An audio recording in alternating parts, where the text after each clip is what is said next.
अजित पवार यांच्यासह 8 राष्ट्रवादी नेत्यांच्या बंडाला 8 दिवस उलटून गेलेत। 2 जुलैच्या भर दुपारी अचानकपणे राजभवनावर या नेत्यांनी भाजप शिवसेनेच्या सत्तेत प्रवेश करून मंत्रिपदाची शपथ घेतली। त्यानंतर शरद पवार आणि अजित पवार या दोन्ही कॅम्पमध्ये जोरदार घमासान झालं। शरद पवारांनी येवल्यात सभा घेऊन भुजबळांसह अजितदादा कॅम्पला आव्हान दिलं। रोहित पवार, जयंत पाटील आणि इतरांनी तुम्हाला काय कमी केलं म्हणून तुम्ही शरद पवारांना धोका दिलात अशा आशयाच्या मुलाखतीही दिल्या। पण आता या सगळ्याला 8 दिवस उलटून गेलेत तरी सुद्धा सरकारमध्ये सामील झालेल्यांनी अजूनही सरकार म्हणून काम सुरू केलेलं नाहीये। म्हणजेच अजूनही मंत्रिमंडळाचं खातेवाटप का होत नाही, ते सध्या काय करतात असा प्रश्न उपस्थित होतोय। नमस्कार, मी अभिजित करंडे, मुंबई तकमध्ये आपल्या सगळ्यांचं स्वागत आहे। गेल्या 8 दिवसांपासून महाराष्ट्रात एकाच गोष्टीची चर्चा आहे आणि ती म्हणजे राष्ट्रवादीतलं बंड। राष्ट्रवादीच्या बंडामुळे केवळ पक्ष फुटला नाही तर शरद पवारांचं घरही फुटलं।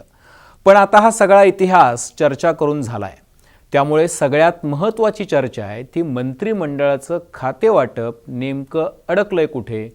आज सुद्धा ऊर्जा खात्याचा एक GR जो हाती आला त्यात सगळ्या मंत्र्यांची नावं लिहिलेली आहेत, मात्र त्यात नेमकं वित्त खात्यासमोर कुठल्याही नावाचा उल्लेख नाहीये आणि इथंच मेख आहे। कारण अजित पवार फायनान्स अर्थात वित्त आणि सहकार खात्यासाठी अडून बसल्याची चर्चा आहे। म्हणजे त्यांना या दोन्ही खात्यांचा भार राष्ट्रवादीकडे असावा असा त्यांचा आग्रह आहे आणि इथंच घोडं पेंड खाते। तर तुम्ही म्हणाल का? त्यासाठी थोडा ताण द्या आणि गेल्या वर्षीचं शिवसेनेचं बंड आठवा। या बंडावेळी एकनाथ शिंदे यांच्यासह 40 आमदार थेट व्हाया सुरत, गुवाहाटीला पोचले। याच दरम्यान अजित पवारांसह एक गट सरकारमध्ये सामील होणार अशा चर्चा सुरू झाल्या। ही चर्चा सुरू होताच शिंदे गट आक्रमक झाला आणि ज्या रॅडिसन ब्लूमध्ये मीडियाला शिरकाव करायला जागा नव्हती तिथून आतून अचानक प्रतिक्रिया येऊ लागल्या। त्याही व्हिडिओ प्रतिक्रिया, त्याही अजित पवारांच्या विरोधात। अजित पवारांमुळेच आम्ही सत्तेतून बाहेर पडलो, अजित पवार हेच मुख्य व्हिलन आहेत, किंवा अजित पवारांनी निधीचं वाटप करताना भेदभाव केला, त्यांनी शिवसेनेचे आमदार असलेल्या मतदारसंघांमध्ये राष्ट्रवादीच्या नेत्यांना जास्त निधी दिला, शिवसेनेच्या आमदारांना निधी मिळत नव्हता पण राष्ट्रवादीच्या सरपंचांनाही पैसे मिळत होते। अजित पवारांनी शिवसेना कमजोर करण्याचा प्रयत्न सुरू केलाय।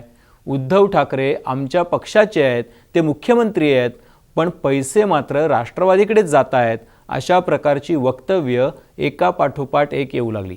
यात संजय शिरसाट, गुलाबराव पाटील, शहाजी बापू पाटील, दीपक केसरकर यांच्यासह इतर नेते आघाडीवर होते। याच दरम्यान देवेंद्र फडणवीसांनीही एक वक्तव्य केलं होतं की सरकार शिवसेनेचं असताना, म्हणजे मुख्यमंत्री शिवसेनेचे असताना 5.5 लाख कोटीच्या बजेटमधील 57% निधी राष्ट्रवादीच्या वाट्याला गेलाय, 26% निधी काँग्रेसच्या वाट्याला आलाय आणि केवळ 16% निधी शिवसेनेला मिळालाय। म्हणजे शिवसेनेची सरकारमध्ये असूनही योग्य बूज राखली जात नाही, सन्मान दिला जात नाही, आमदार आणि मंत्र्यांचं खच्चीकरण सुरू आहे, अशा पद्धतीचं परसेप्शन तयार झालं। या सगळ्या वक्तव्यांमुळे अजित पवार अर्थातच शिवसेनेच्या दृष्टीने व्हिलन ठरले। अजित पवारांनी शिवसेनेला कमजोर करण्यासाठी पद्धतशीर प्रयत्न केले आणि ते वित्त खात्याच्या माध्यमातून केले असं परसेप्शन क्रिएट झालं। आता त्याच अजितदादांना भाजपनं सत्तेत सामील करून घेतलंय आणि त्यांच्याकडे जर पुन्हा अर्थ खातं दिलं तर मग ती मोठी एम्बॅरेसमेंट ठरेल असं शिंदे गटाला वाटतंय। त्यामुळेच अजितदादांच्या मागणीवर शिंदे गट किंवा एकनाथ शिंदे फारसे खुश नाहीयेत। मात्र सध्या अर्थ खातं फडणवीसांकडे, त्यामुळे ते खातं अजित पवारांना द्यायचं ठरलं तर त्यात शिंदे गटाचं काय नुकसान असाही प्रश्न समोर येईल। त्यात नुकसान आहे परसेप्शनचं। जी कारणं उद्धव ठाकरे यांना सोडण्यासाठी दिली ती सगळीच कारणं मग निष्फळ ठरतील। अजित पवारांकडेच पुन्हा निधी मागायला जावं लागणार असेल तर मग जनतेला आणि माध्यमांना सामोरं जाताना शिंदे गटाची मोठी अडचण होऊ शकते। दुसरं म्हणजे सहकार खातं। अजित पवारांसोबत जे 30हून अधिक आमदार गेले आहेत त्यांच्यातल्या 1.5 डझन नेत्यांकडे सहकारी किंवा खाजगी साखर कारखान्यांची जबाबदारी आहे।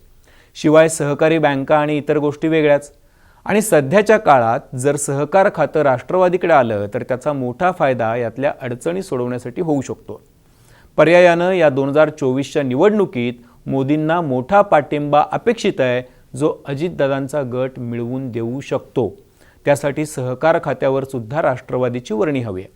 आता राहिले 2 मुद्दे. एक म्हणजे हसन मुश्रीफ आणि छगन भुजबळ यांचा.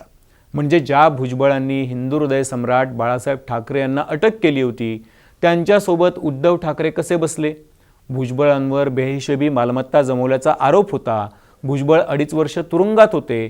त्यांच्या मांडीला मांडी लावून का बसायचं, असा प्रश्न त्यावेळी शिवसेनेच्या नेत्यांनी उद्धव ठाकरेंना विचारला होता. आता तोच प्रश्न पुन्हा शिंदे कॅम्पला विचारला जाईल.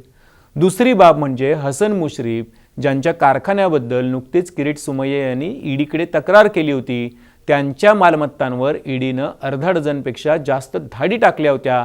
त्यांचं काय करणार? की त्यांना पवित्र मानून सोडून देणार? हा सुद्धा विषय महत्त्वाचा ठरणार आहे. त्यामुळे आता परसेप्शनचा खेळ सुरू झालेला आहे. एकमेकांना प्रश्न विचारण्यात दोन्ही कॅम्प मागे पुढे बघणार नाहीत. नॅरेटिव्ह सेट केलं जाईल. ज्यात जास्तीत जास्त नुकसान शिंदे गटाचं होईल असं म्हणतात. कारण अजित पवारांबद्दल आक्षेप शिंदे गटाचेच होते. भुजबळांना प्रश्न शिंदे गटानंच उपस्थित केलेले होते किंवा विचारलेले होते.